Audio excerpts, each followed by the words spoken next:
The rain had begun in earnest just after twilight, slanting needles against the narrow windows of Forsyth and Pelham, chartered accountants. From the street, the building gave the impression of silent probity, 3 stories of Georgian brick, windows blank as closed ledgers. Inside, however, the hush of commerce had fractured into panic. The desk in the private office of Leonard Forsyth, senior partner, stood empty, the green-shaded lamp glowing in a lonely circle of light. No papers, no blotter, nothing save for an open drawer gaping like a mouth mid-scream, and on the polished mahogany, a single object that didn't belong, a small brass key with no label. It was past 9 when Inspector Hale arrived, his boots tracking rain onto Forsyth's Turkish rug. He had been summoned by a frantic telephone call from a junior clerk, who had stammered out something about Mr. Forsyth gone, simply gone, and the desk everything cleared. Hale, a square-built man with a permanent furrow above his brow, took in the scene without comment. The junior clerk, a pale fellow named Evans, hovered at the doorway, wringing his hands. "Start at the beginning," Hale said, kneeling to examine the desk. "When did you last see Mr. Forsyth?" 6 o'clock, sir," Evans quavered. "He said he'd be working late reviewing accounts. I left then. And when I came back at 9, well, this was," Hale noted, "peculiar indeed." The desk bore no trace of the ordered chaos expected in an accountant's sanctum. No files, no ledger books, no scribbled sums on blotting paper, not a shred of paper anywhere, as though the desk had been scrubbed of its very purpose. And then there was the drawer, the top right, pulled open to reveal its empty interior save for a faint whiff of ink and something sharper, metallic. Hale plucked the key from the blot-free surface, turning it under the lamp. Brass, worn smooth, by use about 2 inches long, the sort one might use for a small cabinet or private cash box. Evans edged closer. "We don't know where it fits, sir. None of the desks, none of the strong boxes. It's as if, well, it doesn't belong." Hale grunted. "And Mr. Forsyth, any enemies?" "Enemies?" Evans blinked behind his spectacles. "Certainly not. A most respectable gentleman, precise, you might say to a fault." The inspector's gaze traveled to the far wall where a framed certificate hung squarely above a cold grate. A clock on the mantel ticked toward 9:30 with prim insistence. Hale's eyes narrowed slightly. Something about the emptiness pressed upon him like a physical weight. A professional man's desk was his stage. Here, the play had been stripped bare, leaving behind only that incongruous key, a clue that might signify everything or nothing. He straightened. "Who else has offices here tonight?" "Only Mr. Pelham, the junior partner, though he left at 7, I believe, and the cleaning woman, Mrs. Trent. She hasn't come in yet. Thursdays. She comes after 10. Locks any sign of tampering." Evans shook his head so violently his spectacles slid down his nose. "No, sir. The outer door was bolted when I returned. I let myself in with my own key." So Forsyth had vanished from a locked building, leaving a scene too neat to be natural. Hale paced once around the room, noting the lack of dust outlines. Where had the papers gone? He crouched again by the desk, probing the underside for hidden compartments. Nothing. But as his hand brushed the carpet edge, he noticed a faint irregularity, a thread caught in the weave. Pale gray, different from the rug's crimson, and gold. He teased it free. A scrap of fine wool torn, perhaps, from a tailored coat. Forsyth had worn gray earlier, Evans confirmed. So far, so normal. And yet, Evans, Hale said abruptly, who has access to the files, all clerks, under supervision, but the private ledgers only Mr. Forsyth and Mr. Pelham. Hale pocketed the key. "Show me the strong room." They descended to the ground floor where a steel-doored chamber yawned like a vault in a bank. Inside stood row upon row of shelves, files marching in neat battalions. Hale ran his lamp along the spines, F's, G's, H's, then paused. One shelf bore a gap, barely an inch wide, as though a single file had been spirited away. "Which file belongs there?" he demanded. Evans swallowed. "Client Hargreaves and Co." "Sir, significant. They handle overseas investments, large sums." The inspector's jaw tightened. So a missing partner, an empty desk, a vanishing file on foreign finance. Not a domestic squabble, then, but something leaner and more dangerous. Yet why leave the key? Unless a sound snapped him alert. the faint rasp of metal on metal, above their heads. Someone was at the outer door. Hale strode back up, motioning Evans to silence. In the vestibule, a figure loomed, a woman in a mackintosh, clutching a shopping bag. Mrs. Trent, the charwoman, blinking like an owl in the sudden glare. "Evenin', sir. Didn't know anyone was about." Hale eyed her coolly. "You've a key. Course I have, cleanin's my job. And you've never noticed anything odd? Key's missing. Lock's forced." She sniffed. "Never. Only, well, Mr. Forsyth. He was fair put out last week. Something gone from his desk," he said. "What gone?" She frowned. "Searching memory. A letter, maybe. Something in a blue envelope." Hale filed that away. Blue envelope, private correspondence? Blackmail note. He dismissed her, returned to the office, and stood once more before the stripped desk. The silence seemed to hum now, alive with secrets. A vanished man, a missing file, a key without a lock. The crime was like a sum in which every digit had been erased, leaving only the answer 0. And yet Hale's instincts whispered that the key was no random relic, but a deliberate token, a challenge. He turned it over again, noting the faintest of marks on its shank. 2 letters, barely visible, PSH. He stared, and slowly, his furrow deepened. For if those letters meant what he thought they did, then the mystery of the empty desk was not a beginning, but the midpoint of a far older reckoning, and the next move might already be in play. The sound of the rain had softened by the time Hale returned to the deserted office, but its rhythm still pulsed faintly against the window panes, a steady ticking that seemed to echo the clock's relentless march. The building slept like a beast digesting secrets, heavy, still, and faintly menacing.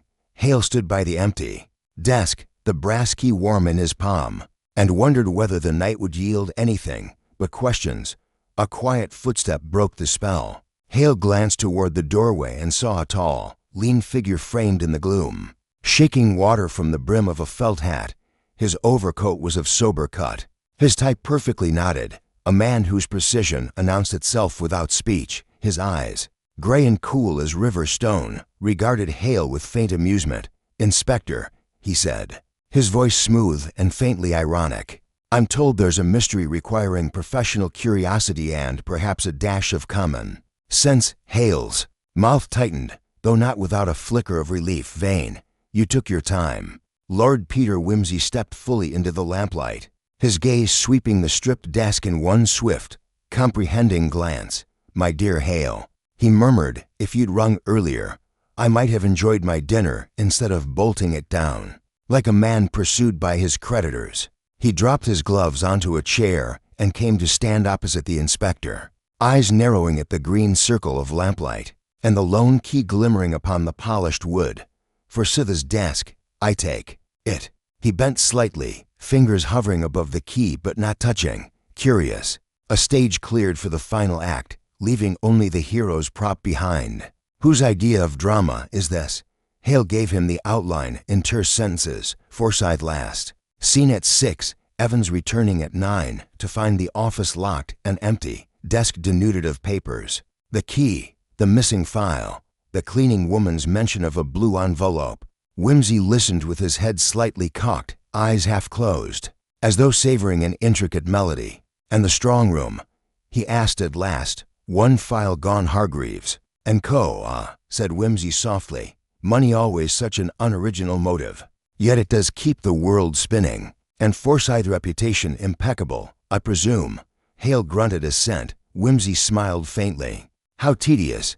A man who behaves like an unpaid bill, utterly reliable until one day he vanishes, leaving behind an empty desk and an enigmatic key. Speaking of which, may I?" Without waiting, he picked up the key, balancing it on his forefinger. A modest trinket, yet one feels it has aspiration. Brass well worn, engraved with letters, faint as a ghost at a garden party. "P.S. Unless my eyesight fails." Hale nodded. "Not Forsyth's initials." "No, nor Pelham's, unless he's adopted a secret identity. P.S. How charmingly literary. It suggests a postscript to a letter, does it not? Something added after the main matter is concluded. Apropos of which, where's this missing envelope Mrs. Trent mentioned? Gone, like the rest." "Precisely," said Wimsey, his eyes brightening. The one personal thing amid a sea of figures spirited away with the ledgers, very neat.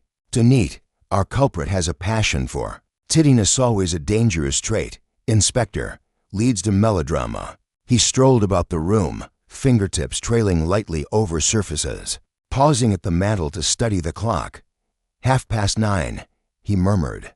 But when did Forsyth leave? If he left, was the outer door bolted when Evans returned? Yes. Then, either Forsyth is still here, his eyes swept upward toward the shadowed ceiling, or someone possesses a duplicate key. I don't suppose you've frisked Mr. Pelham? Hale's jaw set. Pelham's at home. I'll see him in the morning. Do. Meanwhile observe. Whimsy stooped suddenly, his long body folding with a grace oddly at variance with his height. From beneath the desk he retrieved a single object, a steel-nibbed pen, its tip bent askew. He held it up delicately, not for Scytha's usual pen, I fancy too cheap. Yet why hide it under the desk, unless someone dropped it hurriedly? Hale scowled. Could be the clerks, possibly, but look, ink still wet about the feed. Someone wrote in haste, then fled leaving pen behind.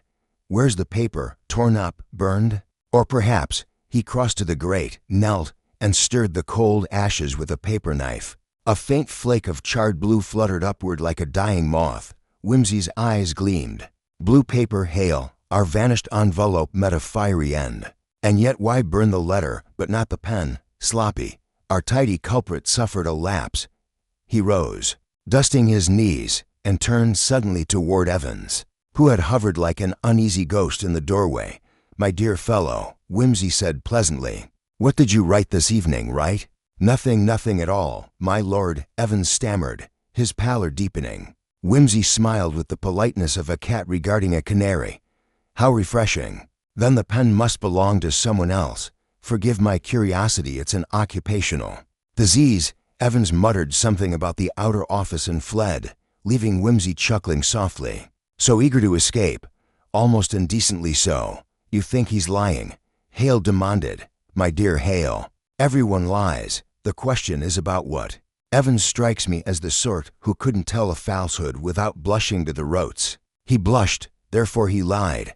About writing, or about something far Jewishier? Whimsy tapped the bent pen against his teeth. Observe another trifle. Our friend Evans was careful to say nothing about keys. Yet if clerks come and go, each with his own, duplication is child's play, and duplication, in this case, is the devil.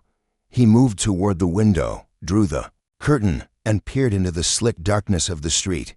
Rain good for washing away footprints, bad for those who wish to follow them. Still, what lies within these four walls may prove more enlightening than what lurks without. He turned back, his expression suddenly sharpened to a blade. That key, Hale, where does it lead? To a safe, a cabinet, a secret drawer, if not here, then somewhere dear to Forsyth home, perhaps, or a place he wished to keep from prying eyes. We must trace it, for I suspect it unlocks not merely a box, but the first chapter of an exceedingly diverting tale. As if to punctuate his words, the telephone on the desk shrilled suddenly, a jarring sound in the hush. Hale snatched up the receiver. A pause, then his brows knit. What? Say that again. Another pause. Right, keep him there. He slammed down the receiver and looked at Whimsy grimly. That was the station. Pelham's gone. Left his house an hour ago. No one's seen him since. Whimsy's smile widened, bright and wolfish. Ah, he murmured. The plot obligingly thickens. To partners vanish, a file disappears, a desk stripped bare, and a key that whispers P.S. in one's ear. My dear Hale, I think our little sum is about to acquire some most fascinating digits. The clock struck 10, each chime reverberating like the toll of some unseen reckoning. Whimsy laid the bent pen carefully beside the key and regarded them both, as though they were chess pieces on an unseen board. Now, he said softly, let us see who moves next. The phone call had been brief, but it was enough to cast a shadow over the entire investigation. Hale stood by the window, watching the rain blur the street below as he mulled over the report. Pelham was missing, his home locked from the inside, and his wife, frantic, had claimed he'd never shown up for dinner. The implications were clear. Something larger was unfolding, and Forsyth's disappearance was no random event.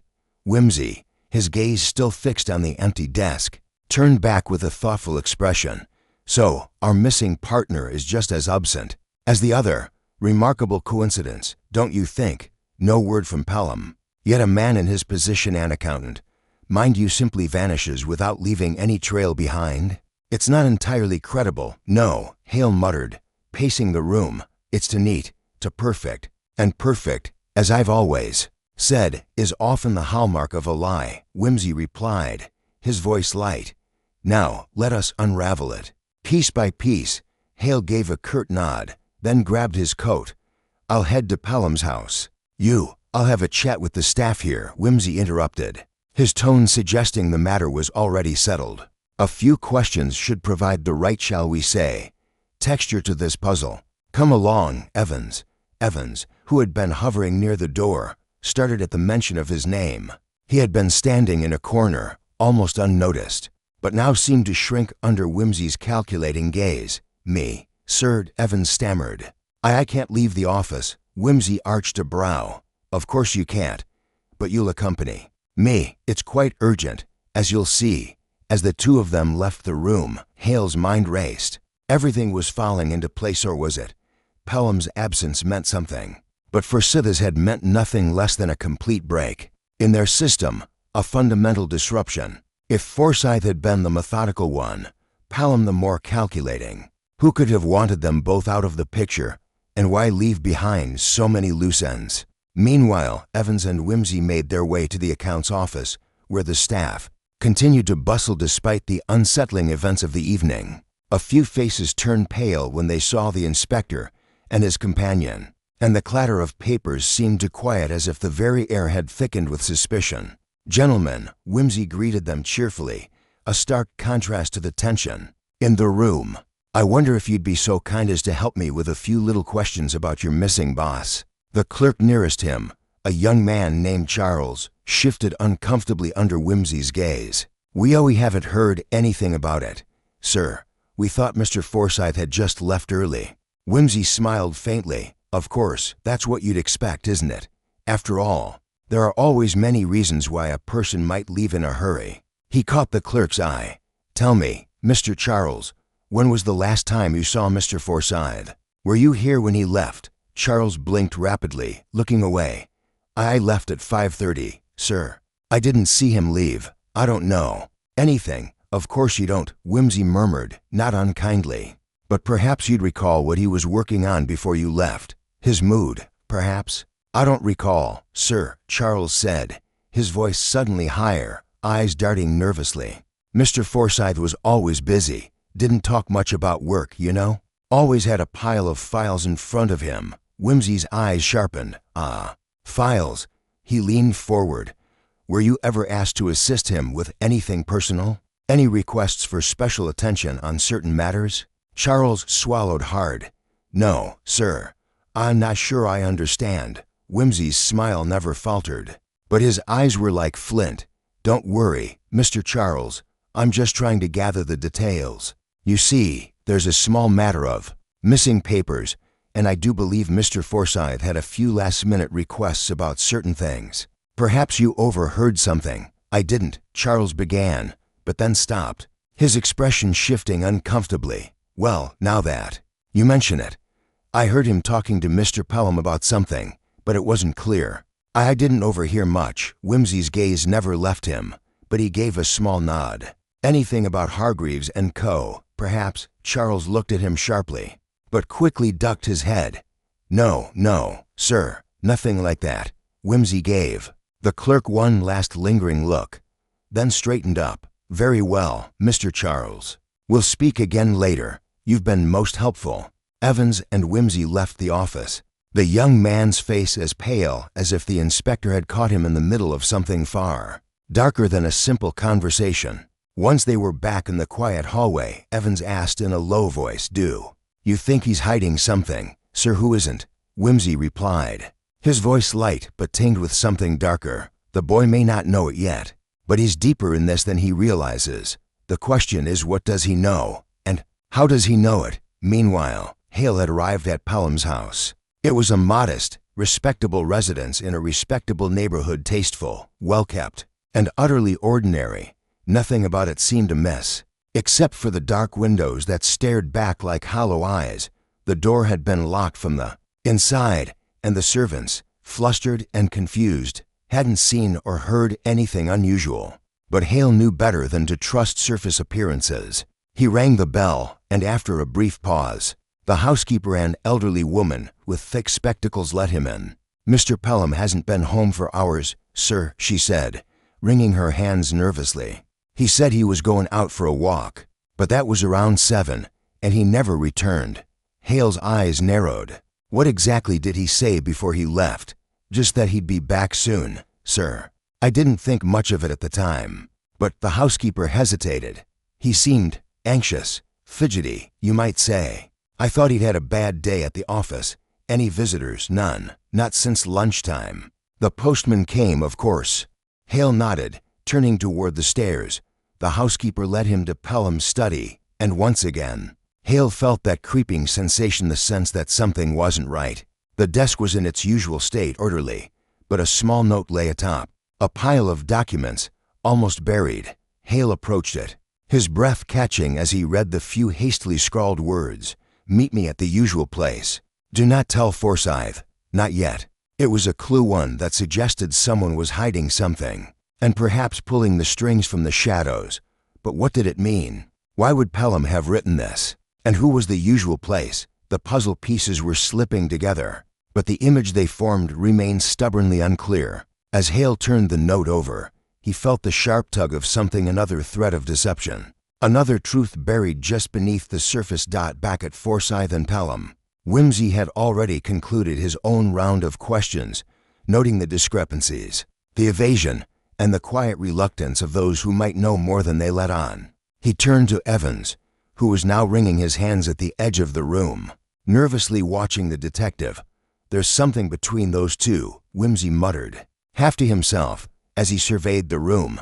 "And it's not merely business." The pieces were starting to move slowly, carefully, as though something or someone were guiding the dance, hiding the truth beneath a mask of lies and half-formed answers. Hale and Whimsy were on the trail, but they knew one thing for certain now. The puzzle was more intricate, the stakes higher, and time was slipping away. The morning light slanted through the fog, turning the cobblestones outside Pelham's residence into a gleaming labyrinth. Hale stood in the doorway, absently watching the procession of early morning commuters. There was nothing remarkable about the scene, nothing that suggested a hidden darkness lurked behind the neat facades of the houses. Yet the moment he turned back into the study, the walls seemed to close in on him, each file, each piece of paper adding weight to the mystery. He'd gone over the note again, the one he'd found in Pelham's study. "Meet me at the usual place. Do not tell Forsyth. Not yet." A meeting that was clearly secret, and one that suggested a pre-existing understanding between the partners, one that didn't involve the meticulous Forsyth. The absence of Forsyth had created a vacuum, and in that vacuum, everyone was shifting uneasily, as if waiting for something to happen. Hale was still turning over the words in his mind when Whimsy arrived, his manner breezy as ever. Though his eyes were sharper than usual, "Anything of interest?" Hale asked, turning to face him. Whimsy smiled, though it lacked its usual levity. "A few threads, but they're tangled. You were right about the key. It wasn't just an idle gift. After all, it has a destination." He stepped forward and, with a swift motion, placed a small piece of paper on the desk. It was a map, hand-drawn, with a circled spot near the riverbank, a place not far from Forsyth's office. "I found this," Whimsy continued. Evans, bless him, had more to say than he realized. Under pressure, he mentioned a location where Forsyth and Pelham were known to meet off the record, so to speak. They had a few places they frequented outside of business hours, and this one is particular. "You see, Hale, there's a certain pattern to their meetings. It's not just about business, it's personal, very personal." Hale took the map and studied it. "A meeting place," he murmured. "But why the secrecy? Why not conduct business here? At the office? It's cleaner," Whimsy cut in, his eyes flicking to the desk. "The question is, what were they hiding? I suspect something far more than business interests." A chill ran down Hale's spine. The missing file, the blue envelope, Pelham's sudden disappearance. The closer they looked, the more tangled the web became. And Evans? Hale asked. What did he say? Whimsy's lips pressed into a thin line. He's hiding something. He's afraid of something. Perhaps it's not just guilt. There's a certain type of fear you can't fake, and Evans has it. When he spoke about Forsyth and Pelham, there was a tremor in his voice, a hesitation. That spoke volumes. He knows something, Hale. But what? Hale couldn't disagree. Evans had been jumpy, desperate to be helpful, but holding back just enough to make the inspector uncomfortable. There was something more to the clerk, something lurking behind his nervous manner, and Hale could almost taste it. But the question was what? As they made their way out of Pelham's house and into the gloom of the morning, Hale's mind spun with the possibilities. There were plenty of motives, but none seemed to fully explain the situation. Greed, perhaps. Pelham and Forsyth had been partners for years, but there was something inherently cold about their relationship, a partnership of convenience. Perhaps, but not of affection. Jealousy, it was certainly possible, yet there was no clear rival, no obvious outsider trying to worm his way into Forsyth and Pelham. Then there was revenge. Someone could have wanted payback for a perceived slight, and old grudge, perhaps, but revenge was rarely so neat, and the circumstances of Forsyth's disappearance suggested planning, not a spontaneous act of vengeance. And fear, there was that too, the way Evans had reacted. The note found in Pelham's study, something had been brewing for a long time. The question was, who was the target, and who was the one pulling the strings? Hale's mind reeled as he glanced at Whimsy. Pelham's alibi checks out, Hale said, his voice low. His wife says he left at 7, but there's no sign of him after that. I checked the roads leading out of the city, nothing, not a trace. Whimsy nodded, his eyes still focused on the map in Hale's hand. And Forsyth vanished, just like Pelham, only he left behind more than an empty desk. He left behind a trail, those missing files, the odd conversation with Pelham that Evans overheard. Someone's been doing a lot of careful maneuvering. I agree, Whimsy replied. The question is, what's the end game? Who stands to benefit from both of them being out of the way? Who indeed? Hale muttered. They stood there for a moment, the weight of the question settling over them like the encroaching fog. There was something off about all of this, and the longer Hale thought about it, the more it seemed like every path led back to a place where nothing was as it seemed.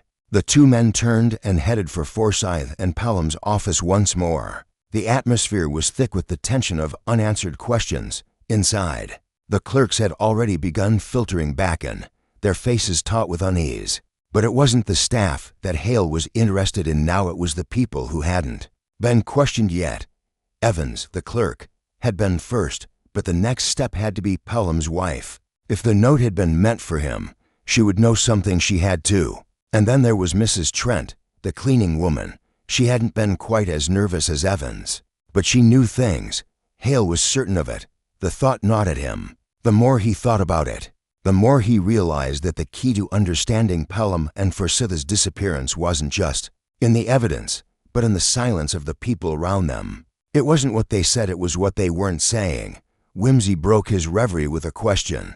Do you have a theory, Hale? I have a few, Hale said, his voice low, but none that make sense. Not yet. Whimsy gave him a knowing look. You know what they say about theories, don't you? They're just puzzles waiting to be solved. Hale nodded absently. It's the pieces that keep changing shape. No theory explains everything. Not yet, Whimsy agreed. But they will, in time. It's just a matter of finding the right connections. Greed, revenge, jealousy, fear, all are tangled motives, like strands of thread in a knot. But unravel them, and we'll see the pattern emerge.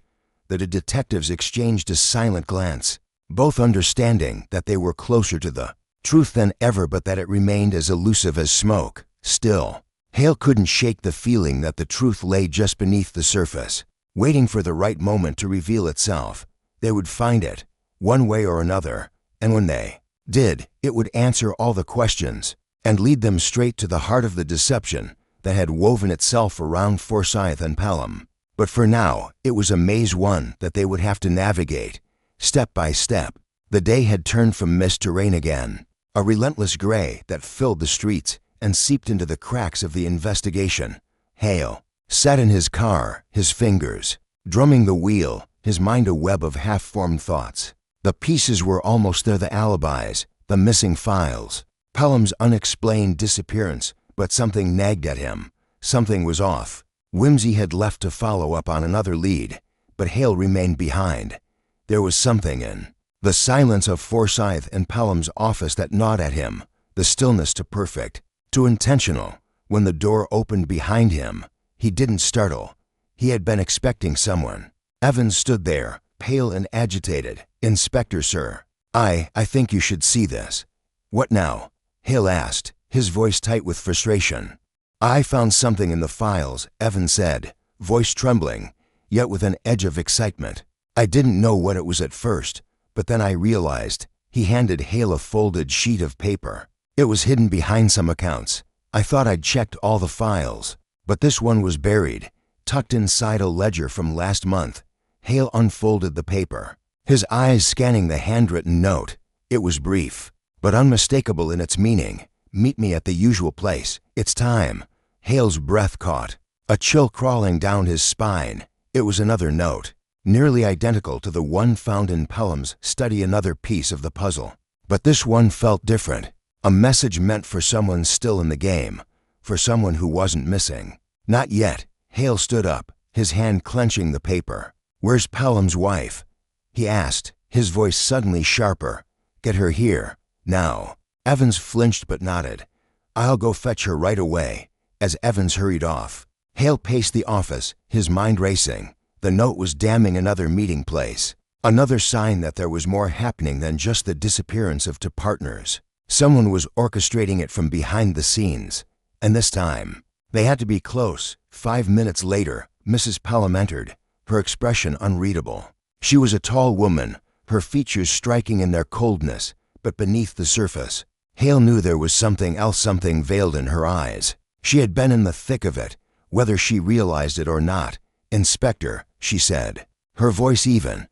"What is it that you want to ask me now?" Hale watched her carefully, noting the way she held herself, the careful control she exerted. "I'd like to know about the usual place," he said, voice steady but laced with an edge. "Your husband and Mr. Forsyth, where did they meet when they wanted to keep things quiet?" Her lips tightened, but she didn't falter. "I have no idea what you're talking about." Hale placed the note on the desk between them, her eyes snapping to it. "I think you do." For the first time, Mrs. Pelham seemed to break her composure. Her gaze darted over the note quickly, then back to Hale's face. She took a deep breath, her voice lowering.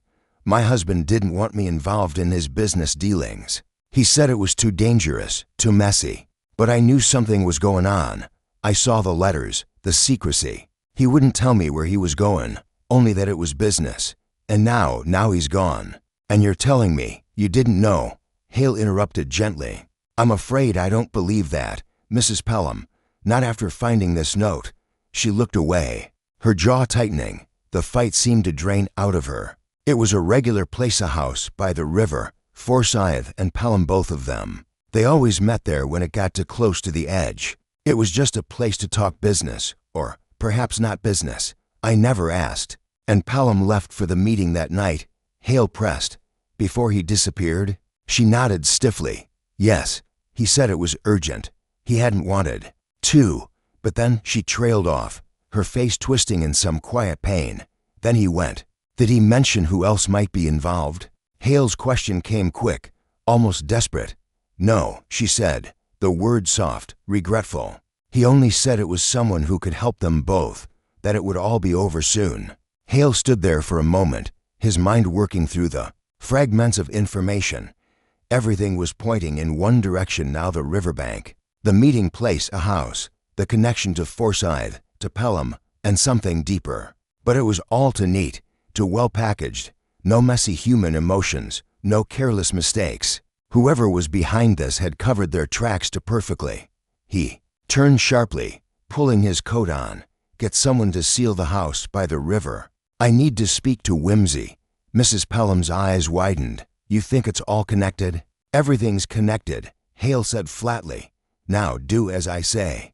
The house by the river was a small, two-story structure, isolated from the surrounding neighborhood by thick trees. Hale and Whimsy arrived with a team of officers, the rain falling in steady sheets as they approached the door. There was no sign of forced entry. Nothing to suggest anything out of the ordinary, but Hale knew better.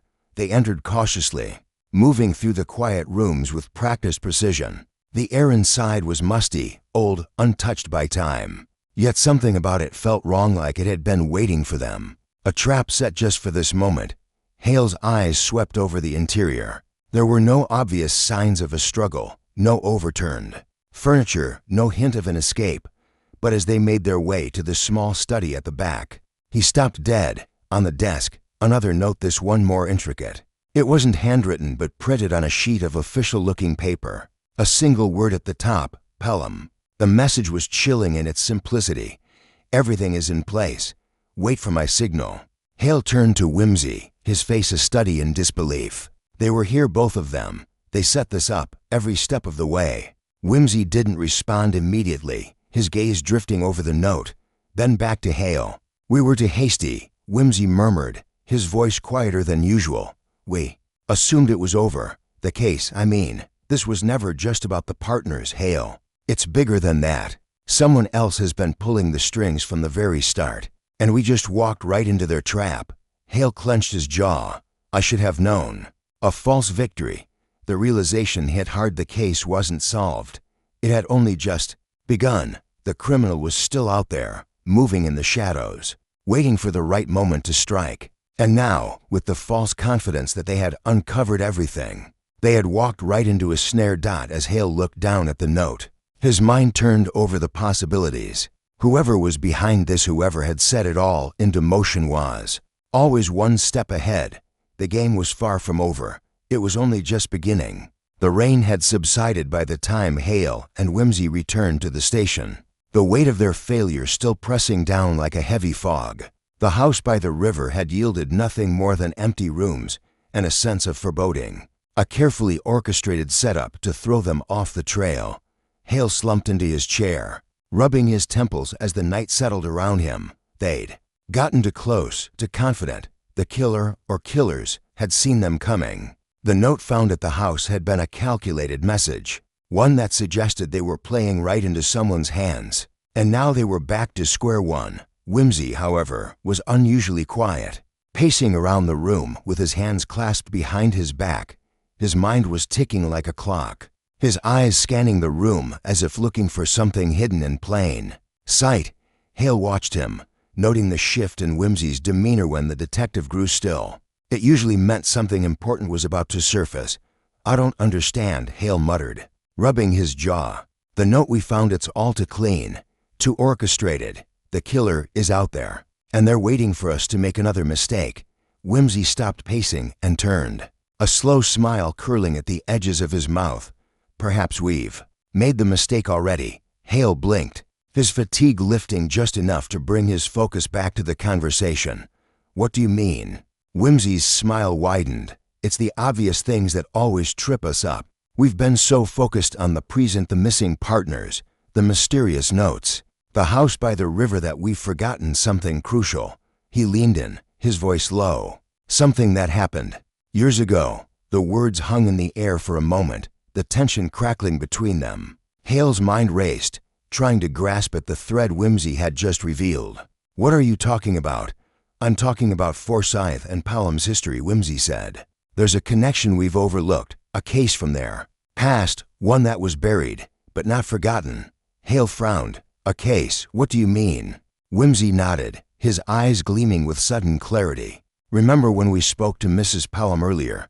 She mentioned that her husband didn't want her involved in his business dealings, that it was too dangerous. What if he meant more than just their financial dealings?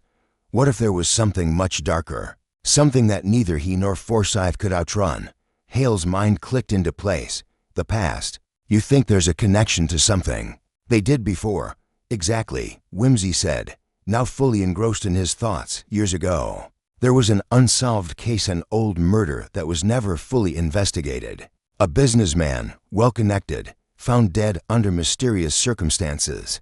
The authorities at the time had no real suspects, but there was one detail that always stood out.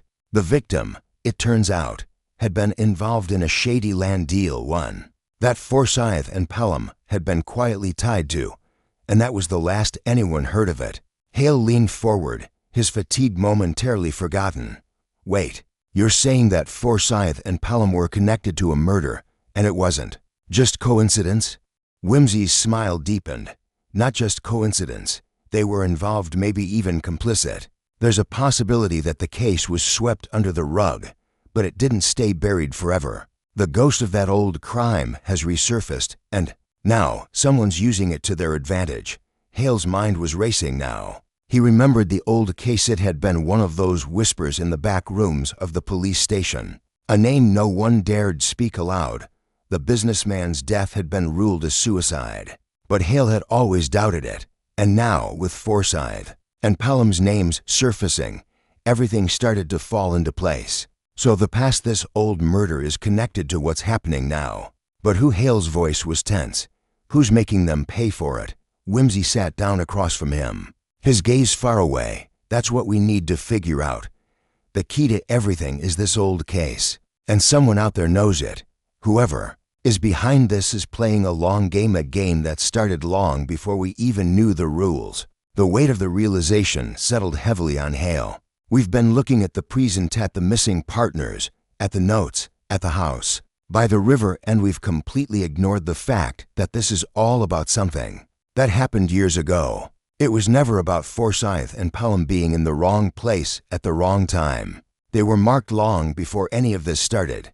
Precisely, Whimsy said, his eyes narrowing. And whoever is behind it has been waiting for the right moment to strike, to make them pay for something that they thought was buried. The two men sat in silence for a moment, the pieces of the puzzle clicking together. The past had finally caught up to them, and now it was the key to unlocking the truth. But who had brought the past to light? Who had been waiting all these years for Forsyth and Pelham to make one mistake, one misstep, so they could take everything from them? There's only one way to find out, Hale said, his voice steady now, a new determination filling him. We need to dig deeper into that old case. We need to find out who was left behind when the murder was ruled as suicide. Who was hurt the most by it? Whimsy nodded, already reaching for his coat. It's time to uncover the shadows of the past and see who's hiding in them. Let's go to the station. We need to pull up every record we can find on that case.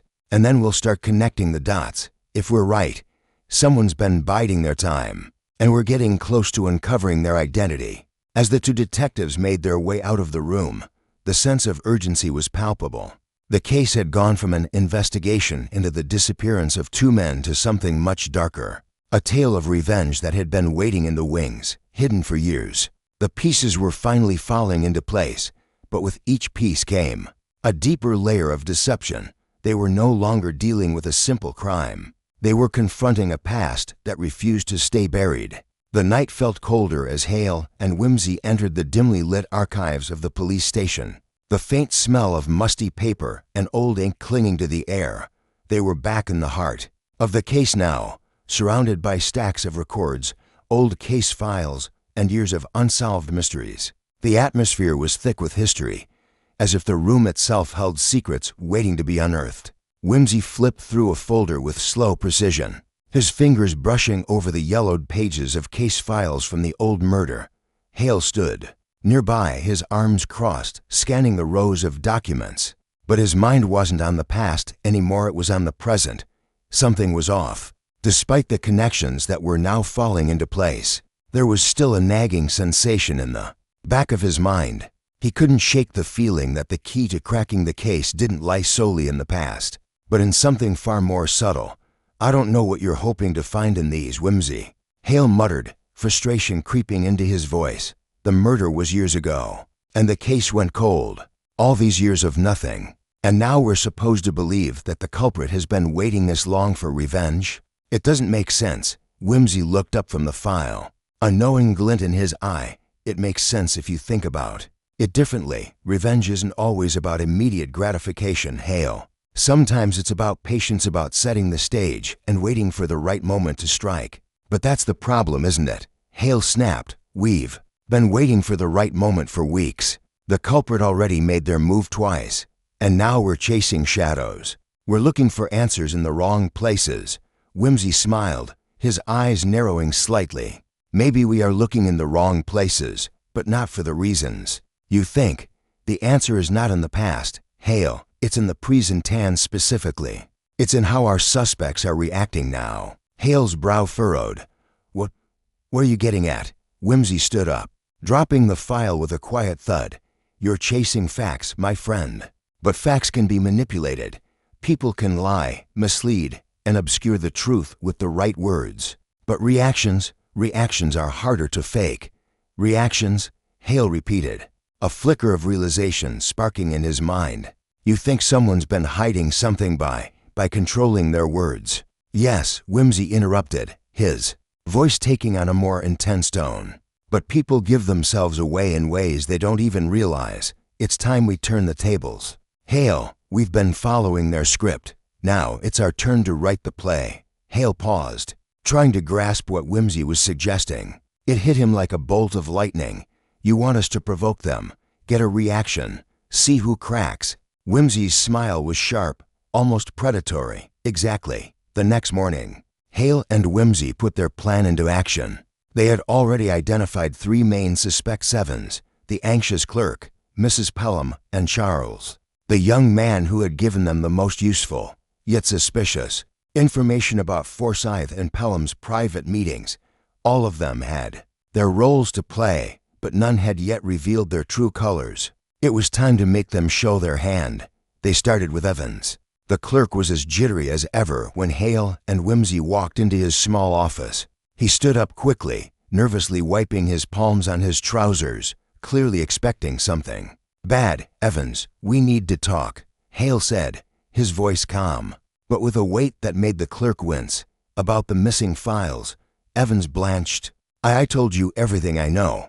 You've been very helpful," Whimsy said, his tone smooth, disarming. "But you're hiding something. Something about the last day Forsyth was seen. You didn't tell us the full truth, did you?" Evans' mouth opened and closed, but he couldn't find the words. He was caught between fear and confusion, and it was clear that something was breaking through his calm facade. "Let's be clear," Hale said, leaning in closer. "This is no longer just about Forsyth. It's about Pelham. Do we know about the note, Evans? The one that told Pelham to meet someone at the usual place. But we didn't know who that was, did we?" Evans swallowed hard, his face contorting as if he were holding something back. I don't know. I don't know anything about that," he stammered, but the tremor in his voice betrayed him. Whimsy stepped forward, his face unreadable. "We'll be honest with you, Evans. We know who the real target is here, and it's not Pelham. It's you." The clerk's eyes widened, his breath catching in his throat. "And me? What do you mean?" "We know you were involved," Whimsy said coolly. "You were trying to cover up for Pelham's disappearance. But it's more than that, isn't it? You've been helping someone, haven't you? You've been covering for someone who's been pulling the strings all along." Evans took a step back, his face pale, his eyes darting toward the door as if he might try to flee. He didn't. Instead, he spoke, his voice barely audible. "I didn't mean for it to go this far. I just wanted to protect her." Hale's heart skipped a beat. "Her," he repeated, his voice sharp. "Who are you talking about, Evans?" But before Evans could answer, there was a loud knock at the door, and Mrs. Pelham entered. She looked between Hale, Whimsy, and Evans, her gaze calculating, but there was no fear in her eyes, only cold control. "Is there a problem here, Inspector?" she asked smoothly, her voice like ice. Evans froze, his mouth hanging open as if he wanted to say something, but no words came out. His gaze flicked between Mrs. Pelham and the detectives, but he couldn't seem to make the connection. The atmosphere in the room shifted, the air growing dense with unspoken tension. "Not a problem," Whimsy said, his voice sweet but laced with something more dangerous. "But I think we've just uncovered something rather interesting, something that doesn't add up." Mrs. Pelham's eyes narrowed, but she didn't respond immediately. Hale could see it then, a subtle shift in her posture, a crack in her composed facade. She had been prepared for everything, except this, the directness, the pressure. "What are you implying?" she asked, her voice icy. "That Evans has been helping you," Hale said, his voice firm, no longer laced with the patience he'd used before, "and that you've been hiding your involvement in this all along. You and Pelham, you've been working together, haven't you? But it's not just business, is it? This is personal." Mrs. Pelham's face twisted ever so slightly, and for the briefest moment, her eyes darted to Evans too quickly. It was a crack in the armor, a revealing slip of the mask. "That's enough," she said in a low, dangerous voice. "You don't know anything, and you never will." The subtle reaction was enough for Hale to know he was right. Mrs. Pelham had cracked, just enough for them to see the truth. And it wasn't just about her husband's disappearance. It was about everything they'd been chasing, the fear, the lies, the hidden connections that had finally been brought to light. But now, Hale and Whimsy knew they were closer than ever to the real motive, and to uncovering the shadowy figure behind it all. The tension in the room was palpable as Hale and Whimsy exchanged glances, the revelation about Mrs. Pelham's involvement lingering like a dark cloud. The pieces were finally falling into place, but just as they were about to move forward, an unexpected twist sent the investigation careening off course. Evans had barely managed to stumble out a confession when a loud bang echoed from the hallway, followed by the unmistakable sound of running feet. Hale and Whimsy sprang into action, rushing out of the office, but they were too late. The thief, or whatever he was, had already struck. The office door was ajar, and inside, chaos had erupted. The folder containing the vital case documents, the ones that tied Pelham, Forsyth, and the old murder together, was gone. Not only that, the evidence from the riverbank housed the new note that had been found was missing too. Hale's heart skipped a beat. Whoever had orchestrated this had done it with precision, erasing the very traces they'd uncovered. The evidence was gone, and with it, any clear path forward. What the hell happened? Hale muttered, his mind racing. Whimsy stood near the desk, his face pale. "Someone knew we were getting too close. Someone knew we'd make a breakthrough. But who could have known what they were after?" Hale clenched his fists, frustration clawing at him. "It's the only thing that makes sense. The evidence is disappearing, and it's no accident. Whoever is behind this is playing a much deeper game than we realized." Whimsy nodded slowly, his eyes scanning the room as if trying to find some clue left behind. "They've made a move. But this isn't over. It's a challenge now, an escalation. Someone doesn't want us getting any closer. The question is, who?" Hale turned back to the desk. "Who had access to this room? Who could have gotten in?" Evans was still standing there, visibly shaken. His pale face was a mask of confusion, and he kept glancing nervously at the door. "I don't know. I didn't hear anything. The door was locked. No one's been in here except me and Mrs. Pelham." Hale's eyes narrowed. "Mrs. Pelham." He turned toward Evans, his voice steady but cold. "You didn't mention her before. You've been hiding something else." Evans flinched at the sudden accusation. "I didn't mean to. I didn't want to make things worse. She asked me to stay out of it, and I did. But when you started asking questions, I couldn't just stay silent anymore. Enough." Hale's voice cut through the tension. He could see the fear in Evans' eyes now, but it was not fear for himself. It was fear of someone else, someone more dangerous. "Where is she?" Evans hesitated, the weight of the decision pressing on him. He looked over at Whimsy, then back at Hale. "She left a few minutes ago. Said she needed to take care of something, but I didn't think this would happen." Hale clenched his jaw, his thoughts spinning. Mrs. Pelham was the key. She had known exactly what they were after, and now she was moving to cover her tracks. There was no doubt in his mind now she was the one orchestrating this, and she had someone else working with her, someone who had access, someone who could erase what they had worked so hard to uncover. Whimsy took a step forward, his eyes calm, but calculating. "We need to move fast. If she's involved in this, she'll be long gone by the time we get there. We need to find out who else knew about this evidence." Hale nodded sharply.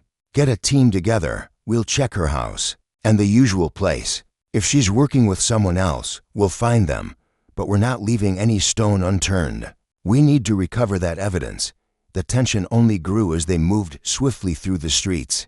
the sound of their footsteps drowned out by the growing sense of urgency. By the time they reached Mrs. Pelham's house, Hale felt the weight of the situation pressing heavily on him. It wasn't just about the missing documents anymore. It wasn't just about the vanished evidence. It was about trust and the realization that someone was working against them from the inside. The house was eerily quiet as Hale and Whimsy approached the door. No signs of life, no movement behind the curtains, just the quiet hum of the city. Beyond, as though everything was normal, as though nothing had changed. Hale knocked sharply, the sound of his fist hitting the wood echoing in the stillness. There was no answer. He knocked again, this time with more urgency. Still nothing. Whimsy glanced over at Hale. "She's not here, but that doesn't mean we stop looking." Hale didn't respond immediately. His gaze shifted to the window, his mind racing. There was a chance she had left in a hurry. But there was another possibility, one that didn't sit right with him. Mrs. Pelham wasn't the type to leave without a trace. She had planned this carefully. She knew exactly what she was doing, and she knew how to disappear. Hale motioned to Whimsy to circle around the back while he checked the front. The more they looked, the clearer it became that something was off. It didn't add up. The house was too neat, too silent. It felt as if it were waiting for them to find something, or perhaps waiting for them to miss something. Hale reached for the door, turning the handle carefully. It was unlocked. He hesitated only for a moment before stepping inside. The air smelled of lavender, the kind of scent that spoke of a carefully controlled environment. Mrs. Pelham had always kept her home immaculate, but something about this place felt different. It felt empty. "Check the study," Hale instructed Whimsy.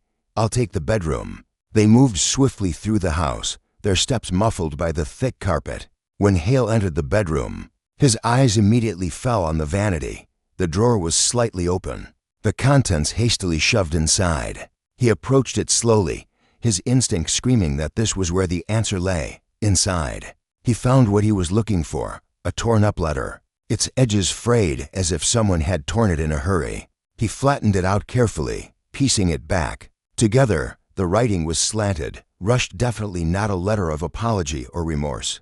It was a plan to get rid of evidence, to eliminate the trail they had uncovered. The final piece clicked into place. Hale's hands shook slightly as he folded the letter, his mind working through the implications. The letter was a confession, of sorts, an outline of a plan to eliminate evidence, to bury the truth before it could be unearthed. The carefully placed words, the urgency in the scrawled ink, made it clear. Mrs. Pelham wasn't simply a victim and that she was the architect of the entire deception. His thoughts were interrupted by the sharp sound of footsteps approaching. From the hallway, Whimsy appeared at the doorway, his expression grim. "Hale." Whimsy's voice was low, filled with a rare tension. "You need to see this." Hale's stomach churned as he followed Whimsy to the study, his heart pounding. In his chest, the sight that greeted him was nothing short of devastating. The room had been turned upside down, books strewn across the floor, papers scattered like confetti. But it wasn't the disarray that caught Hale's attention. It was the single, unmistakable item in the center of the chaos, a pool of blood, fresh and still dark red, seeping into the carpet. Hale's breath caught in his throat. "Whimsy, it's Evans," Whimsy interrupted, his voice tight. "He's gone, and there's blood here. Enough to make me think." He trailed off, eyes scanning the room as he approached the pool cautiously. "I don't think he's alive, Hale." The realization struck like a thunderclap. The suspect they had been leaning on, the man who had provided them with the first major crack in the case, was now either missing or dead. Hale's mind spun, racing through possibilities. "What the hell happened?" Hale muttered, kneeling beside the bloodstain. He couldn't understand it. Evans had been terrified, but he was just a pawn, caught up in something much larger than himself. He couldn't have been the one to tip the scales this far. Whimsy crouched next to him, his eyes sharp. "This is no coincidence. Someone knew we were getting too close, and they've made their move. Evans is gone, but he won't be the last." Hale stood, his jaw tight. He had no idea who was behind it, but the feeling was undeniable. This was no longer just a missing persons case. This was an all-out war. Whoever was behind this had taken a drastic step to stop them, and now The stakes had been raised to an unbearable level. "We need to act fast," Hale said, his voice hardening with resolve. "If they've killed Evans, they'll kill anyone who gets too close to the truth." But just as he turned to head for the door, a piercing scream echoed through the house, cutting through the thick silence that had settled over them. Both men froze, adrenaline spiking. It was coming from the front of the house, from the direction of the staircase. Without a word, they bolted from the study, sprinting down the hallway. Hale's heart pounded in his chest, and every step felt like it was taking him further into a trap. But it wasn't just the blood or the chaos that had set him on edge. It was the scream, a cry of fear, of desperation.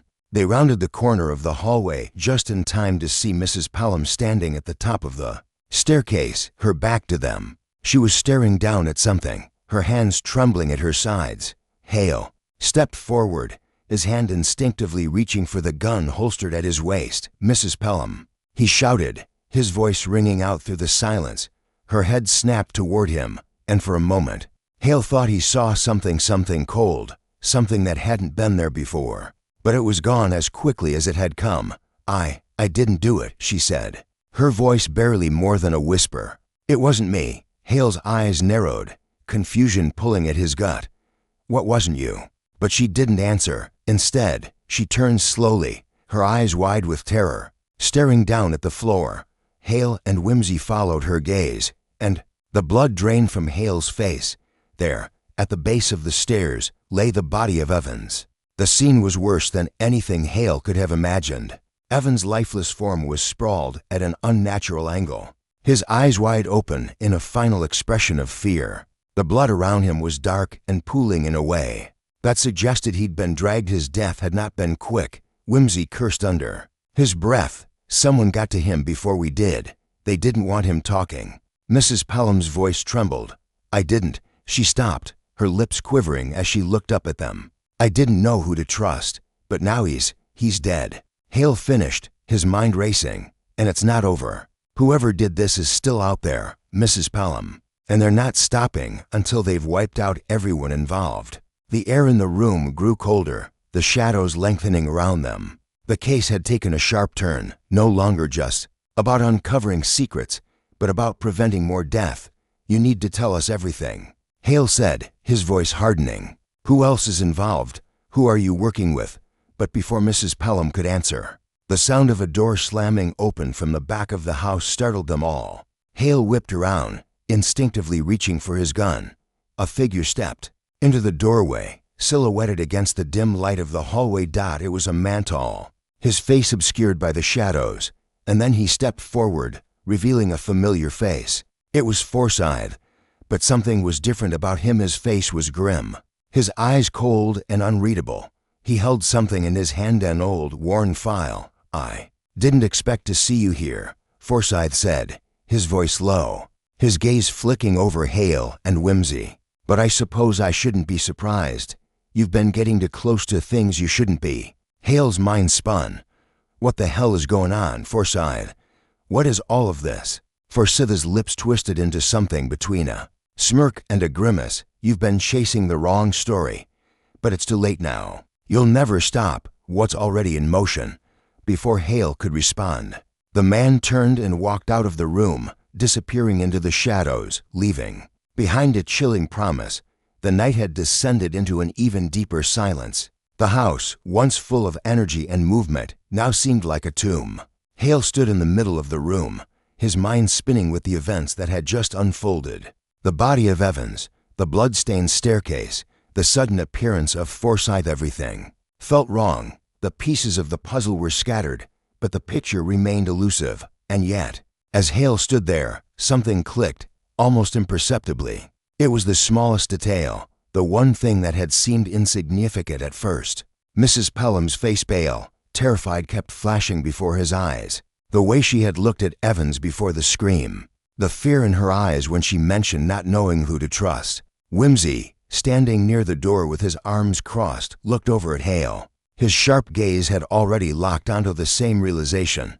"It's been there all along, hasn't it?" Whimsy muttered. Hale didn't answer at first. He was piecing together the fragments in his mind, trying to organize the chaos into something coherent. We've been chasing the wrong lead. We were focused on the obvious spellum. Foresight, but the real answer wasn't in the connections we were making. It's in the way things were left, the way people were reacting, the way Evans died. He looked back at the scattered evidence on the floor, the letter from Mrs. Pelham, the blood-stained carpet. One thing stood out now, far more clearly than before. Whimsy raised an eyebrow. The pattern? Hale nodded, a deep sense of unease creeping over him. Yes, think about it.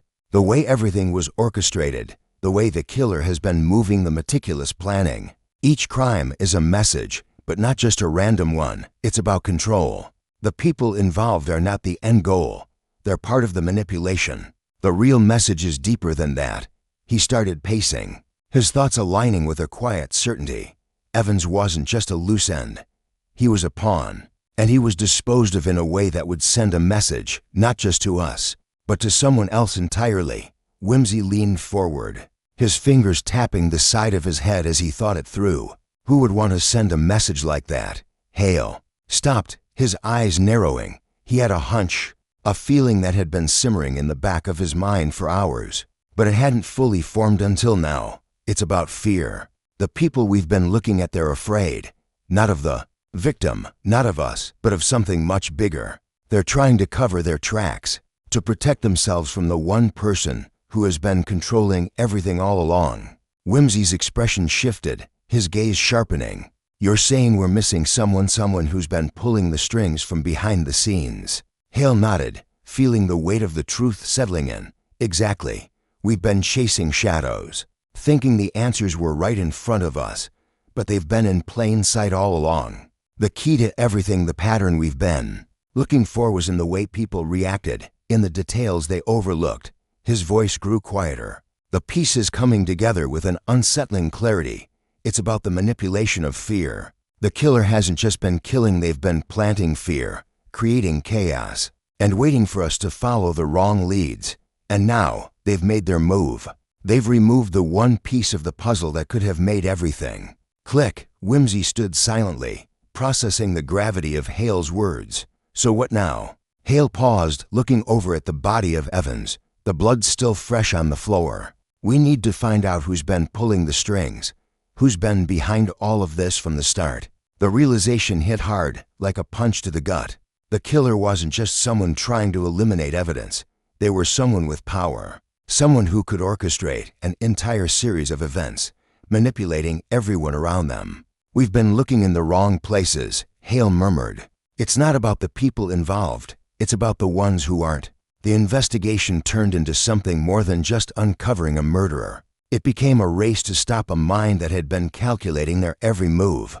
Hale and Whimsy spent the next several hours piecing together fragments of conversations, half-remembered comments, and discarded clues. Each one seemed insignificant at first, but slowly, the full picture began to emerge. It was a statement by Mrs. Pelham that kept ringing in Hale's ears. When she had first spoken about the murders, she had mentioned a name briefly, almost offhandedly. I'm not the one who's been pulling the strings. I'm not the one who has control. At the time, Hale hadn't thought much of it. It had seemed like an attempt at deflection, a desperate attempt to shift blame. But now, in the context of everything else, it made sense. Mrs. Pelham had known. She had known all along that someone else was in charge. Hale turned to Whimsy. We need to find that name, the one she mentioned. She didn't say it directly, but it's the key. They scoured every file, every piece of correspondence they could find that might mention the name. And then it clicked, a name that had been mentioned in passing in the old murder case. In connection to the business dealings between Forsyth and Pelham, it had been buried, forgotten until now. The name was familiar, but it was more than just a name. It was a connection, a link to the shadowy figure who had been orchestrating everything from behind the scenes. Hale felt his pulse quicken as he turned to Whimsy. I think we've found them. Whimsy looked up sharply. Who? The one pulling the strings, Hale said, his voice low with growing certainty. The one who has been manipulating everything. The name we've been missing all along. Hale's hands trembled as he read the name again, his mind racing. It was a name he had seen in the case files before, but it hadn't made any sense at the time. Now, with everything falling into place, it was clear this wasn't about money. It wasn't about power. The motivations behind the murders, the disappearances, and the hidden threats were far more intricate and twisted than he had ever imagined. The name was Jonathan Mallory. At first, it seemed unimportant, just another name buried in a heap of financial transactions and failed business dealings between Forsyth and Pelham. But now, in the context of everything they had uncovered, Mallory's name carried a weight that was impossible to ignore. Mallory, Hale muttered under his breath. He handed the file to Whimsy, who took it with a furrowed brow. This name keeps coming up, Whimsy said, flipping through the pages. But who is he? And why did Mrs. Pelham mention him? Hale stared at the file for a moment, his mind piecing the pieces together. Mallory is someone who was involved in the early business ventures with Forsyth and Pelham. But it's not about the money or the business failures. It's something far more personal, something tied to the past. He turned the page, revealing a photograph from an old family gathering there. Sitting with Forsyth and Pelham was a much younger Jonathan Mallory. Beside him, almost hidden in the background, was a girl young, barely an adult, with strikingly familiar features. Is that? Whimsy began, squinting at the photo. Hale nodded grimly. Yes, that's her, Emily Pelham, Mrs. Pelham's sister. For a moment, neither of them spoke. The realization hit like a gut punch. The pieces were falling into place, but the implications were far darker than either of them had anticipated. It was a well-known fact that Emily Pelham had died under mysterious circumstances years ago. The police had ruled it a tragic accident, a fall from a cliff during a family trip.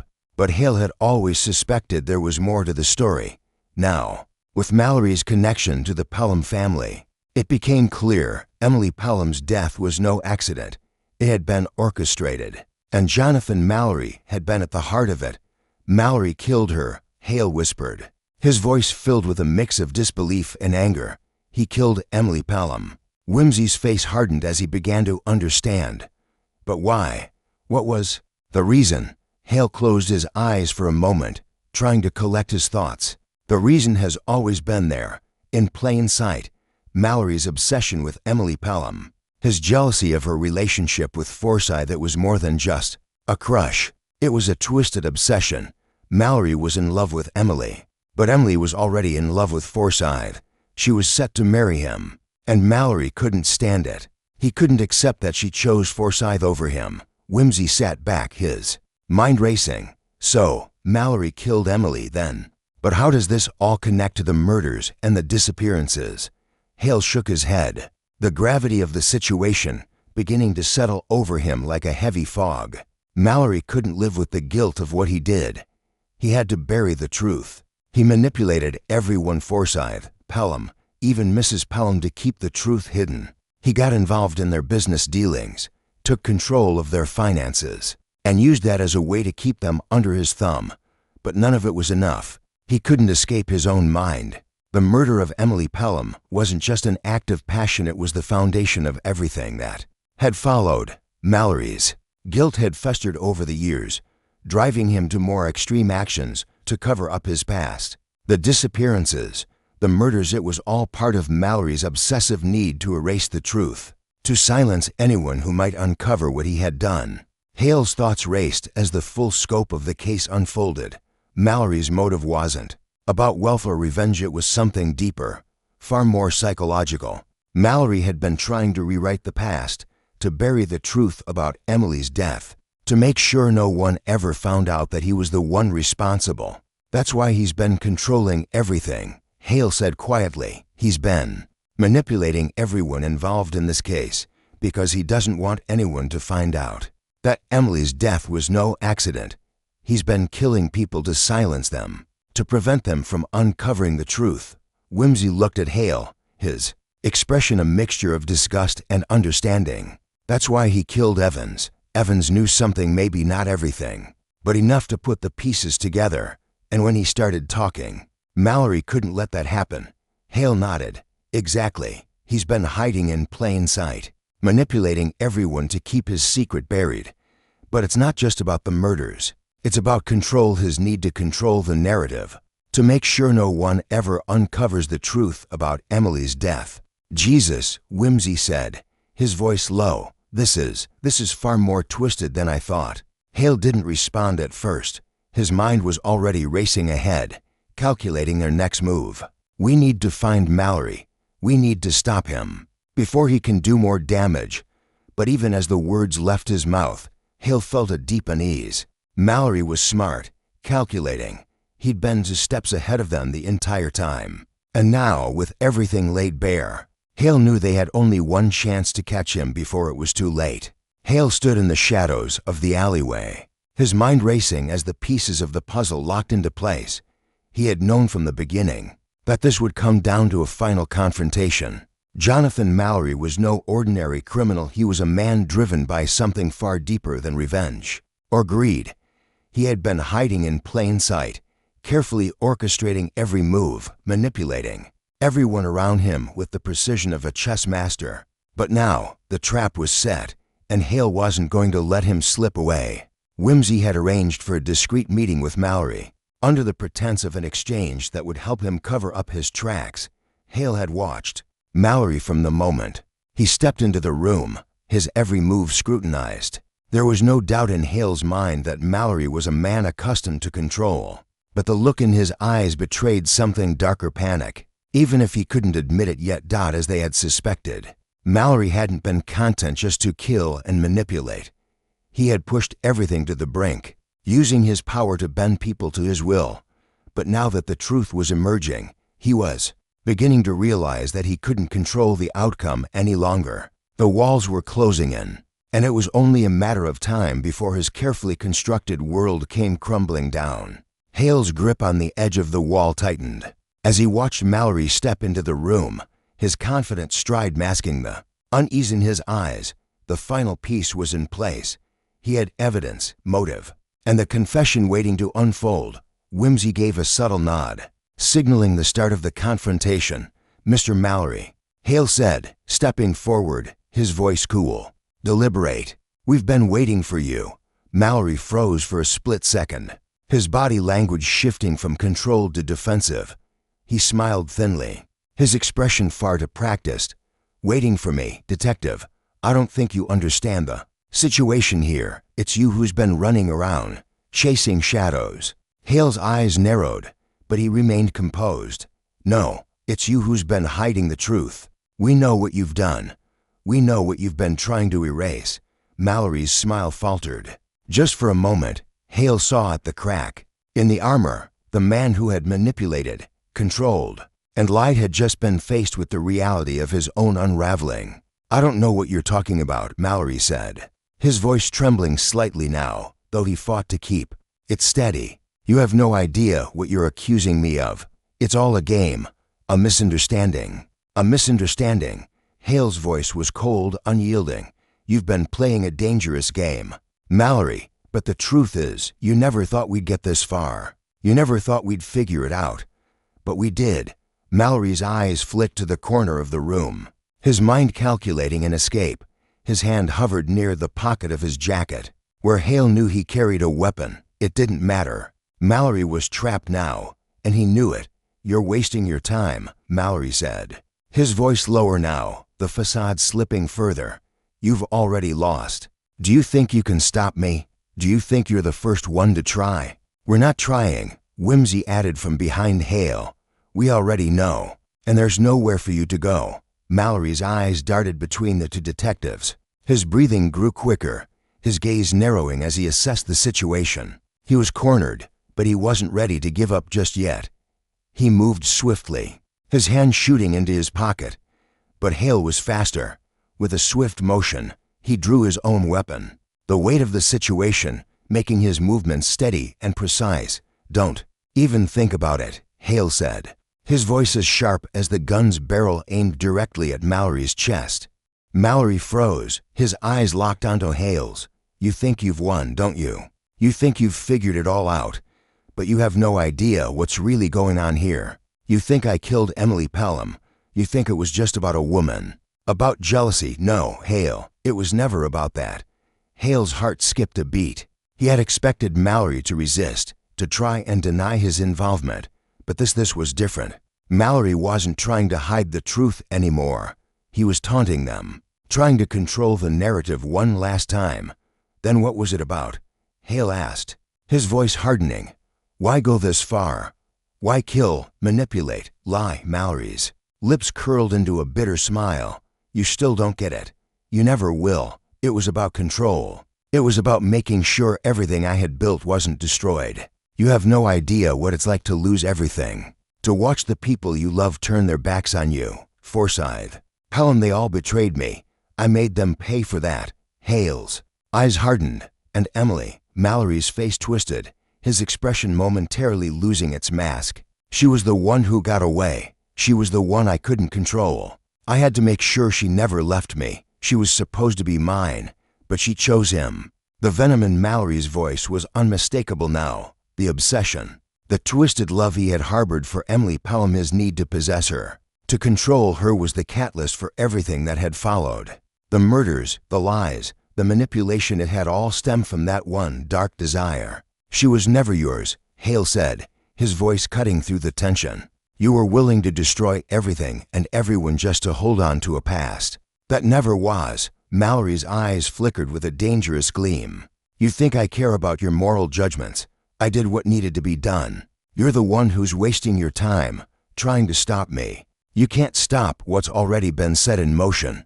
Hale stepped forward, his gun still aimed at Mallory's chest, his voice firm and steady. No, Mallory, it's over. You've played your hand, and now you're going to pay for what you've done. Mallory's jaw tightened, and for a moment, Hale thought he might make a move.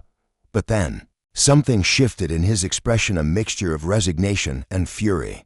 He straightened his shoulders, his posture rigid as he realized the inevitable truth. I didn't expect this, Mallory muttered under his breath, his shoulders slumping. I thought I could control it. I thought I could control all of you. You never could. Hale replied, his voice unwavering. The weight of the situation pressed down on them, thick with the tension of the final moment. Mallory stood there, cornered, out of options. The game was up, and this time, there would be no escape. The room was heavy with the silence of impending closure. Mallory stood still, his once imposing figure now crumpled under the weight of his confession. Hale kept his gun trained on him, every inch of his body coiled with the tension of 100 unsaid words. It was done. The case was unraveling as he had hoped. Mallory was broken, cornered, and with his own twisted need for control, the pieces were finally falling into place. Whimsy moved toward Mallory, his expression one of both triumph and grim satisfaction. You're finished, he said, his voice cold but with the finality of truth behind it. You've been playing everyone, pulling strings from behind the scenes, and now it's over. But as Mallory's eyes flickered with a strange, almost resigned calm, Hale's stomach tightened. Something didn't feel right. For a moment, he wondered if the man was simply broken beyond repair. But then Mallory's lips curled, forming a barely perceptible smile.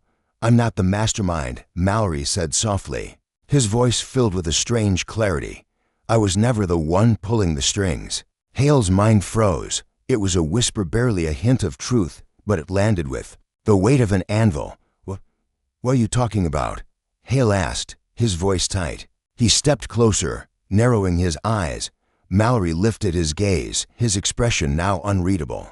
You think I did all this, that I've been orchestrating the murders, the lies, the disappearances? You really think I'm the one you've been chasing? Hale's chest tightened, but he didn't lower his gun. We have your confession, Mallory. Everything points to you. Mallory shook his head, his laugh almost hollow. It's easy to think that, isn't it? But everything you've uncovered, the murders, the lies, the secrets, it's all been part of a game. A game you never even realized you were part of. Whimsy took a step back, exchanging a look with Hale. What game? You've been chasing shadows, Mallory said with an eerie calm. And the person who's been orchestrating all of this. You've been looking at him this entire time. The realization hit Hale like a gut punch. For a split second, time seemed to freeze. He looked at Mallory, studying him with a sudden sharpness that made his skin crawl. Mallory couldn't be the mastermind. The pieces had fallen together so neatly. It had all made sense until now. "You're trying to confuse us," Hale said, his grip tightening on his weapon. "We know you're behind this. You killed Emily Pelham. You manipulated the people around you, and you know," Mallory interrupted, his voice cutting through the air like ice. "I didn't kill Emily. I didn't orchestrate all of this. There's someone else you haven't looked at. Someone you never considered."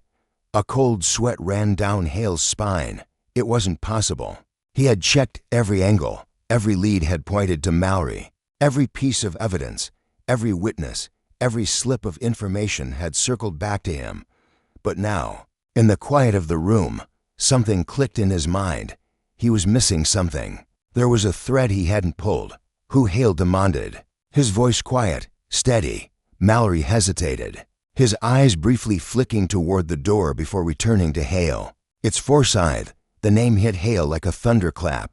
Forsyth he had been in and out of the investigation, always just on the edges. Hale had dismissed him early on. He had been too clean, too easy to ignore.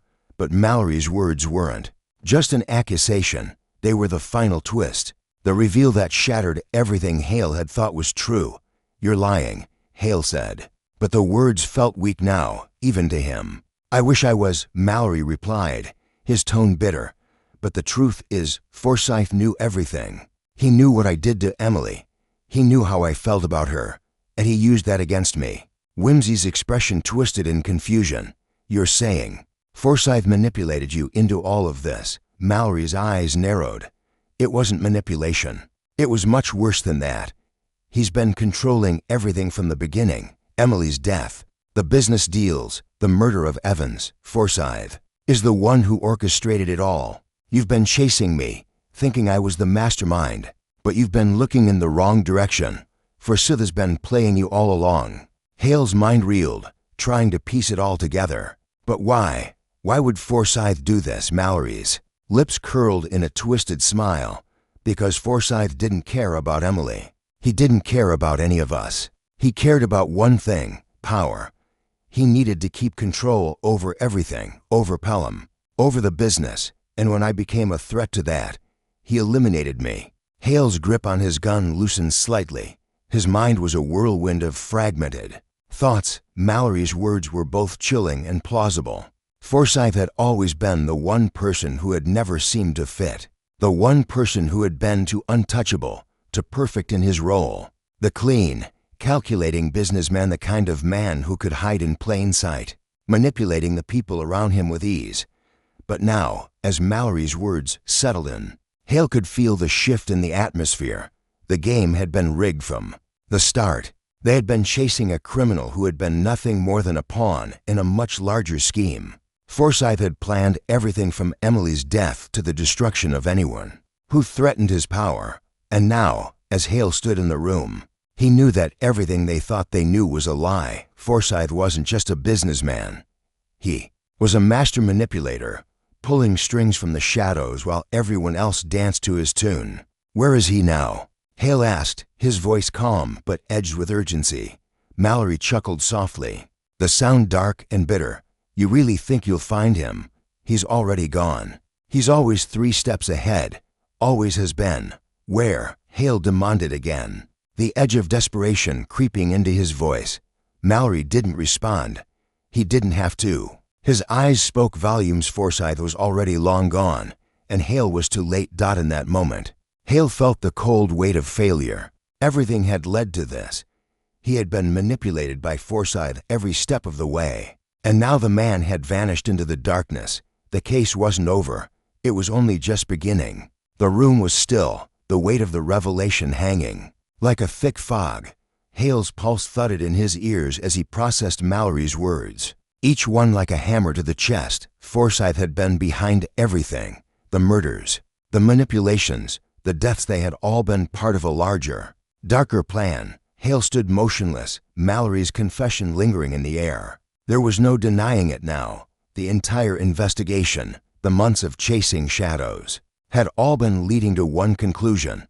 The real criminal, the true mastermind, had been standing in plain sight, invisible to everyone. Forsyth had played them all like pawns. But Mallory's revelation didn't make the truth easier to swallow. In fact, it only made the reality of it more difficult to face. Forsyth had orchestrated every step of the investigation, carefully manipulating the events to ensure that Hale and Whimsy focused on the wrong person. And now, as Hale realized, Forsyth had already slipped away, gone before they could even make their move. "How did we miss it?" Whimsy muttered, his voice a mix of disbelief and frustration. "All this time, we were chasing Mallory. How did we not see it?" Hale turned to look at him, his expression grim. Because Forsyth knew exactly what he was doing, he played on our assumptions, our biases. He was to clean, to perfect. It had all been so clear in hindsight. The moments where Forsyth had appeared to controlled, to polish those, had been the clues. Hale had dismissed them, focused on the drama, the personalities of those involved, and ignored the one person who had been too careful, too composed. Forsyth had played them all, manipulating not just the people around him, but the investigation itself. Hale took a step forward, his gaze still locked on Mallory. "Where is he?" Mallory didn't answer immediately. His lips curled into a twisted, exhausted smile. "Gone. You won't find him. Forsyth is always 2 steps ahead. Always." The bitterness in Mallory's voice cut through the room. He wasn't afraid anymore. The confession, the release of his guilt, it was over for him. But Hale wasn't finished, not yet. He had spent too long chasing the wrong lead to let Forsyth slip away without a trace. "Tell me where he is," Hale said, his voice cold and unwavering. "This isn't over." Mallory shook his head, his eyes hollow. "You don't understand, detective. You never did. It was never about the case. It was about Forsyth's control, his need to win. And he always wins." The finality in Mallory's words stung. It wasn't just that Forsyth had outsmarted them. It was that Forsyth had done so with such precision, such quiet, invisible power, that they had never even seen him as a threat. Forsyth had manipulated everyone from the very beginning, and now Hale had to confront the fact that they had been beaten, not by Mallory, but by the man who had been lurking in the shadows all along. The door slammed open suddenly, and Hale turned instinctively, his hand going to the gun at his side. But it was only Whimsy, his face pale and his expression filled with urgency. "He's gone," Whimsy said, his voice tight with panic. "I just spoke to the team. Forsyth's plane left the country an hour ago. He's already halfway to an island in the Caribbean. He's gone, Hale. We missed him." Hale felt the ground shift beneath him. The realization hit like a tidal wave. Forsyth had outplayed them, had escaped with the same smoothness that he had used to pull off everything else. The case, the chase, the final confrontation, it had all led to this moment, and it was as if the finish line had been pulled out from under him at the last second. "Get me on that plane," Hale ordered, his voice steady despite the chaos swirling inside of him. "I'm not letting him get away." But Whimsy shook his head, the frustration clear on his face. "It's too late, Hale. He's already gone. There's nothing we can do." Hale stood frozen for a moment, the weight of defeat pressing down on him. But then, something inside him shifted. He had spent too long letting Forsyth win. He wasn't going to let the man slip away without one last fight. "There's always something," Hale muttered, his gaze drifting toward Mallory, who was now seated on the floor, staring at his hands as if he had just realized the magnitude of his own actions. "Mallory," Hale said, his voice sharper now, "you think you're done? You think you're free?" Mallory glanced up at Hale, a wisp of defiance in his eyes. "You're not going to catch him, detective. You're too late." "We'll see," Hale replied, a spark of determination returning to his voice. "You're not getting away with this. None of you are." Mallory gave a hollow laugh. "You don't get it, do you? Forsyth, he's already made sure of it. He's always had the upper hand." Hale stepped forward, his resolve hardening. "You might be right about Forsyth, but you're wrong about one thing. This isn't over. You still have to answer for Emily Pelham, for everything you've done." Mallory didn't respond. His eyes darted toward the door as if contemplating a final escape, but he knew it was too late. Hale had him cornered now, and Mallory's future, like Forsyth's, was already written. He would pay for his part in the deaths, the lies, and the destruction. Whether Forsyth escaped justice or not, Mallory's fate had been sealed by his own hand. The police arrived minutes later, and Mallory was taken into custody. Hale stood silently, watching as the detectives filed into the room. His thoughts were still clouded with the image of Forsyth's disappearing act, but for now, he had to accept that the case had taken its last turn. The truth had been uncovered, justice had been served, and yet, the case was far from finished. Forsyth had escaped, but the pursuit wasn't over. It would never be over. Hale didn't know when or how, but one thing was certain: Forsyth would be found, and when that day came, Hale would be ready. The cold night air bit at Hale's skin as he walked down the steps of the station. His coat collar turned up against the chill. His mind was still wrapped in the case, replaying the final confrontation over and over again. Mallory in custody, Forsyth gone, justice served, or at least, that was what it seemed like. But something lingered in Hale's mind, something he couldn't shake. He reached his car and stood there for a moment, the engine running but his body still. He stared ahead, seeing the darkened skyline, the city lights flickering like 1,000 scattered thoughts. He had solved the case. He had caught Mallory. Forsyth had slipped away. But that wouldn't last. Hale was certain of it. The man was far too arrogant to stay hidden forever. But as Hale slid into the driver's seat and started the engine, there was one detail that gnawed at him. Something he had missed, something that hadn't fit from the very beginning. Mallory had confessed. Yes, he had admitted to the murders, to the manipulation, to everything. But the way he had said it, the way he had looked at Hale just before the confession, it had been almost as if Mallory were trying to tell him something else, trying to lead him to another conclusion. The night grew darker as Hale drove through the streets, the rhythm of the tires on the pavement a steady reminder of the weight of his thoughts. It wasn't just Forsyth's escape that bothered him. It was the fact that there was still a loose thread in the case, a detail so small that it had been easy to overlook in the rush of everything else. The thought hit him as he neared his apartment, a flash of memory, the way Mallory had reacted when Hale mentioned Forsyth's name, the subtle hesitation before the confession.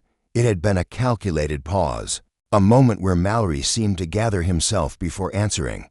Hale had chalked it up to fear, but now it felt more like something else, a warning. He parked his car and stepped out into the quiet night, the echo of his footsteps the only sound in the empty street.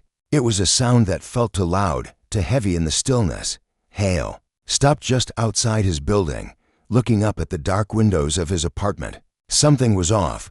He couldn't explain it, but there was a presence, a shift in the air. His hand hovered near the door, then he hesitated. The nagging feeling from earlier pressed against him, like an invisible weight on his chest. He needed to go back to the station. The question that had been haunting him all night came to the forefront of his thoughts. Why did Mallory tell him everything?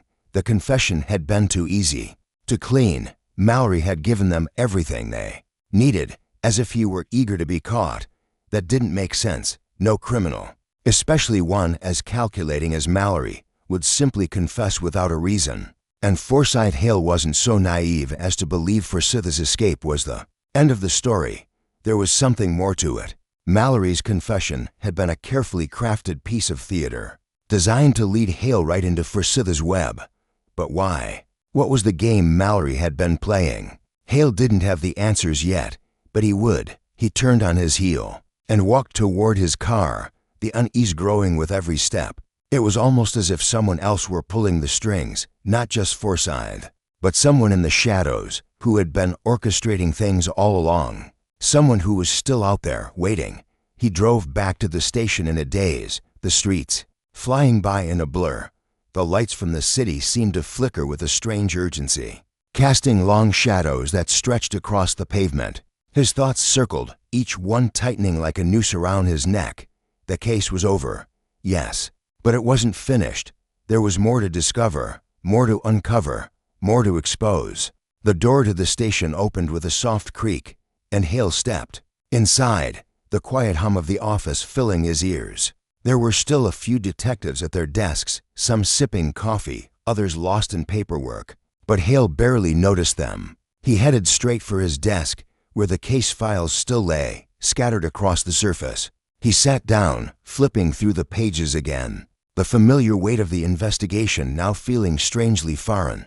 It was as though there were something He hadn't noticed the first time, a detail buried beneath the layers of evidence. Something he had missed in the rush to catch Mallory, to close the case.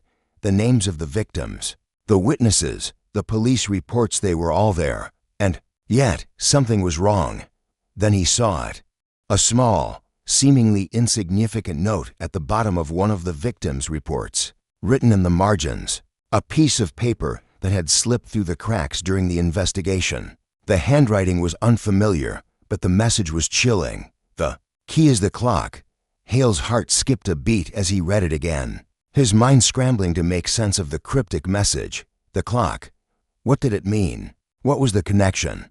The report had been written by the officer who had investigated Emily Pelham's death, but there had been no mention of a clock in any of the earlier statements, no reference to it in any of the interviews. Hale's mind raced as he ran through the details again. The clock, could it be a metaphor, or was it a literal object, something important, something Forsyth had left behind? He had always been meticulous, leaving nothing to chance. If he had left a clue, it would be buried somewhere, hidden in plain sight. But where? The clock. Suddenly, the realization hit him. The old grandfather clock in the corner of the room. At Emily Pelham's house, the one that had been there for years, always ticking away in the background of every conversation. Hale hadn't given it a second thought at the time, but now, it felt like a vital clue. Forsyth had been in that room.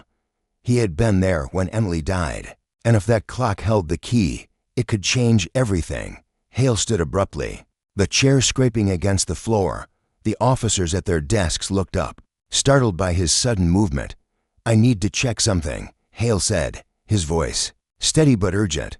"I'll be back." The case wasn't over, not by a long shot. As he rushed out of the station, Hale's thoughts swirled in a whirlwind of possibilities. The mystery was far from finished, and somewhere, lurking in the shadows, Forsyth was waiting.